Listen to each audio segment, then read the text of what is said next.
tugas negara. Banyak kemungkinan bisa jadi mereka bekerja melanggar protap, bisa jadi mereka bekerja kemudian mengalami kelelahan atau kepanikan sehingga mereka akhirnya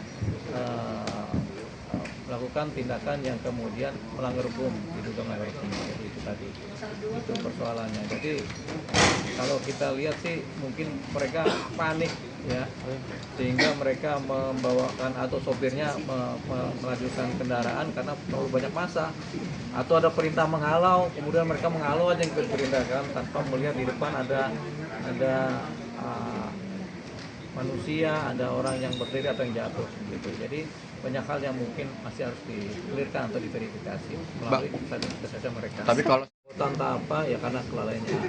Cuman kan kalau mereka sedang menjalankan perintah jabatan atau perintah tugas, tentu mereka akan diberikan hak. Cuman jangan sampai mengakibatkan pelanggaran hak asasi manusia kan begitu. Nah ini termasuk bagian dari pelanggaran. Apakah nanti tergantung nanti pihak ankumnya atau hukumnya kemudian melaporkan atau ada masyarakat yang melaporkan karena kelalaiannya atau karena kesengajaan menyebabkan kematian orang lain, kan kita tunggu aja. Kalau ada laporan, baik laporan tipe A maupun tipe B, ya kalau ada itu dijalankan. Kalau ada masyarakatnya nggak puas, bahwasanya ini dilihat sebenarnya ini kesengajaan, ya dilaporkan sebagai suatu laporan pidana. Tadi kan sudah dirilis ya Bang, ada 7 orang di Mabes Polri sendiri, tapi dijelaskan bahwa sampai saat ini statusnya itu belum tersangka. Iya. Gimana tuh Bang?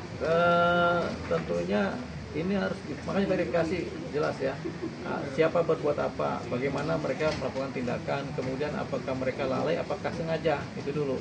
Di atasnya lalai atau sengaja, apakah ada perintah atasan gitu. Jadi itu yang kemudian harus didetailkan, ditanyakan secara detail. Kalau sudah ketemu itu baru kemudian bisa dipetakan apakah mereka sengaja melakukan atau lalai karena kelalaiannya menyebabkan matinya orang lain kan. Nah itu setelah itu dapat bisa dibikin laporan tipe A oleh ankumnya sendiri, melaporkan mereka sebagai suatu laporan polisi, baru mereka bisa ditersangkakan. Atau ada masyarakat atau keluarga yang kemudian tidak puas karena ini memang faktanya adalah meninggalnya seseorang, pihak keluarga kemudian melaporkan menjadi suatu laporan polisi. Ini yang kemudian akan menyebabkan menjadi tersangka.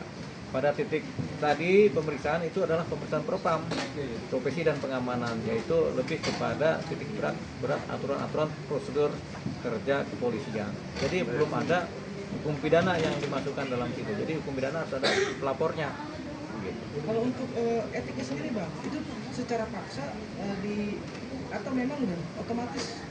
Ya, secara etik mereka melanggar kode etik, melanggar prosedur kerja ya, prosedur dan ketetapan. Jadi mereka melanggar protap kerja sehingga mereka bisa dikenakan pelanggaran pada titik tertentu. Hukuman paling rendah adalah pelanggaran, tapi hukuman yang berikutnya adalah hukum pidana.